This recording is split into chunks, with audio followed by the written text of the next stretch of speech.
Welcome to JoyTube, a place where ancient texts and biblical stories are brought to make meaning to you. In this channel, we have been able to reveal from the ancient text men and women who walked with God and he rewarded them. Enoch did not see death but went to heaven bodily. Abraham walked with God and he was called a friend of God. What will you be called today if history is to be rewritten? We have also explained with facts that God also rewards the wicked and they will be eternally separated from God at the end. If you are new in this channel, we appreciate your stopping by. Please subscribe to JoyTube so that you don't miss out in this Homeric journey. A lot is going on in our world today. Too many uncertainties. It has never been this high before. Wars and economic turmoil all around the globe. Today we are looking at an interesting character of the Bible by name Jabez. Who was he? And what happened to him that turned his life around in the midst of hopelessness? Let's dive in. In a world drowning in uncertainty, where the cries of the poor echo louder than ever, where dreams are crushed before they even take flight, one ancient, almost forgotten story has the power to light a fire of hope in the hearts of the hopeless.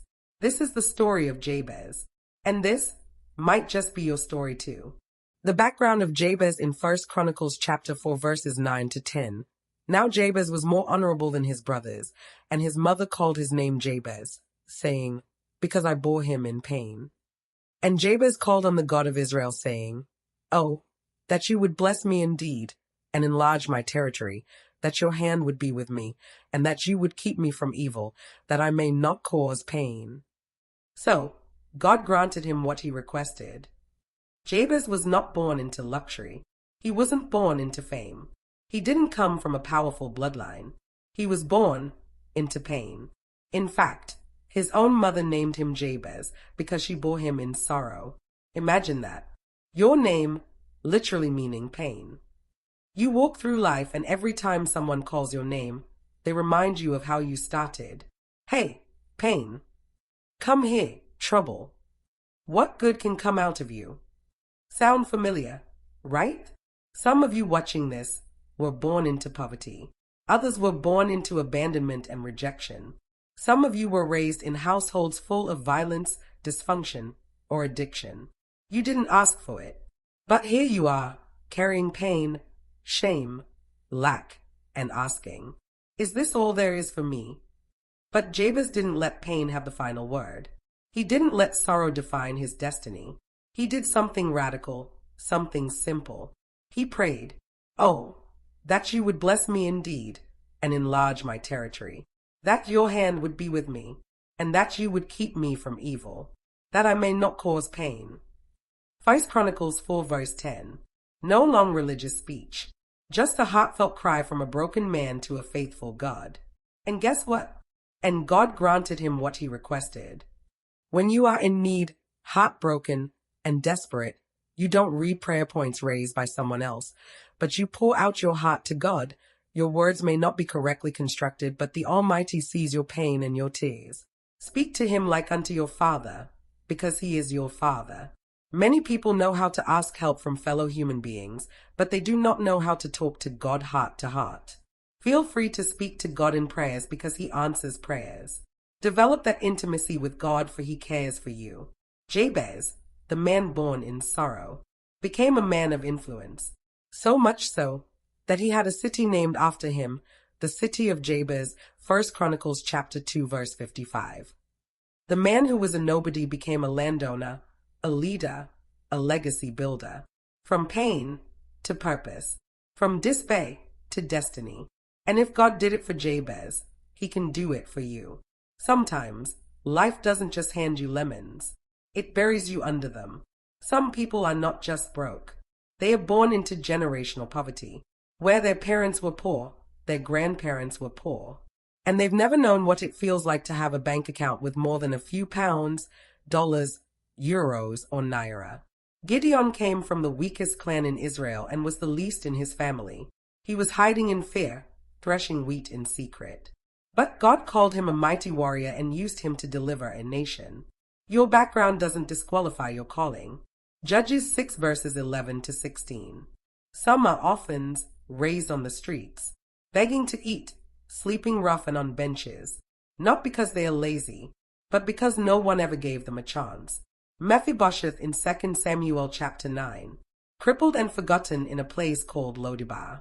But David remembered the covenant he made with Jonathan his father and brought him to the king's table, restoring all that belonged to him. God hasn't forgotten you. Your royal seat is waiting. Some are graduates with degrees, but no job.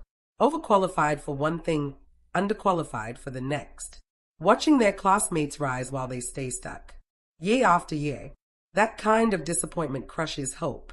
Joseph in Genesis chapter 37 to chapter 41. Gifted, talented, but stuck in prison. Forgotten by those he helped. Yet at God's set time, he was called from prison to the palace, becoming second in command in Egypt. Delay is not denial. God's promotion needs no human reference. There are women who've been abused, told they are worthless, used and discarded like trash, and now they sit in silence, wondering, is this all I'll ever be? Hagar in Genesis chapter 16 and 21. Abused by her mistress, cast out with her son, crying in the wilderness, but God heard her. He provided water and gave her a future and a promise for her child. God sees the abused. He's the God who sees, L-I-O-I. Some were betrayed by their own blood. A brother who stole their inheritance. A friend who set them up. A parent who abandoned them. Now they live with trust issues, bitterness, and a heart too broken to dream again. David in Psalm 55 verses 12 to 14. Betrayed not by an enemy, but by a close friend. Yet God still made David king. Even Judah's betrayal pushed Jesus into fulfilling his purpose. Betrayal can't stop your destiny, it might just activate it. There are former prisoners, trying to rebuild their lives, but every door they knock on reminds them of their past. Nobody gives them a second chance. They want to change, but the world won't let them forget. Moses in Exodus chapters 2 and 3. A murderer and fugitive hiding in the wilderness. But God appeared in a burning bush and used Moses to deliver his people with power and signs. Your past is not too dirty for God's holy purpose. Some are sick in their body, struck by disease they can't afford to treat. Each day they wake up weaker, not knowing if healing will come. Crying to God in pain, why me? The woman with the issue of blood in Mark chapter 5 verses 25 to 34. Sick for 12 years, spent all she had on doctors. Got worse, but one touch of Jesus' garment healed her completely. When man fails, one touch from Jesus can change everything. Some are addicted to drugs, porn, alcohol, gambling. They've tried to stop. They've begged God for mercy, but they fall again and again. And the shame makes them hide from everyone, even God. The demoniac of Gadara in Mark chapter 5 verses 1 to 20. He was bound, isolated, tormented, until Jesus came. He was delivered, clothed, and restored to his right mind. Later, he became an evangelist in Decapolis. No bondage is too strong for Jesus' freedom. Some were once successful, but they lost it all. Bankruptcy, divorce, depression, eviction, job loss, and now, the same people who praise them laugh at them. They whisper behind their back. He used to have money. She used to be something.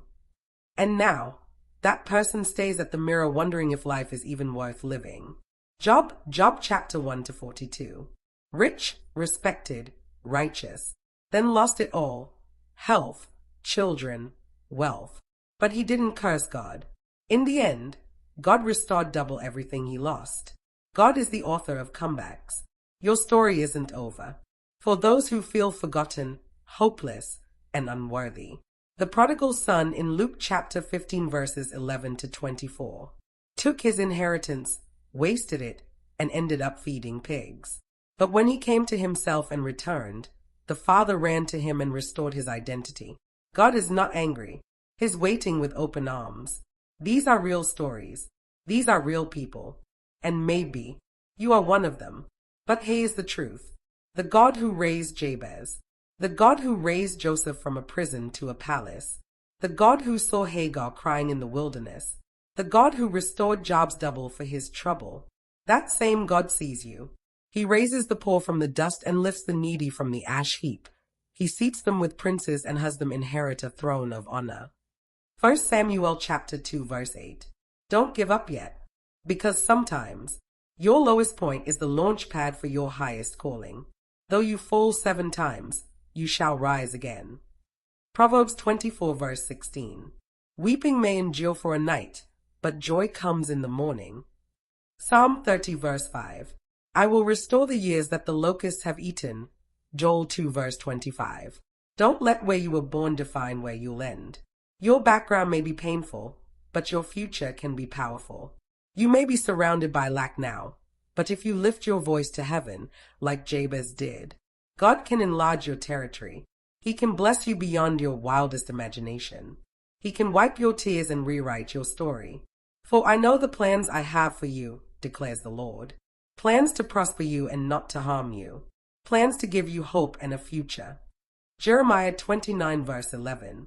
Your name may be Jabez today, but your testimony will be greatness tomorrow. Don't stop praying. Don't stop believing. Look up. Help is not on the way. Help is already here, and his name is Jesus. Let your pain push you into prayer, and let your prayer pull you into purpose. If this touched your heart, drop a comment saying, Lord, enlarge my territory. Share this with someone who needs hope today. Don't forget to like, share, subscribe, and turn on notifications for more spirit-filled inspiration. Thanks for watching. JoyTube signing out.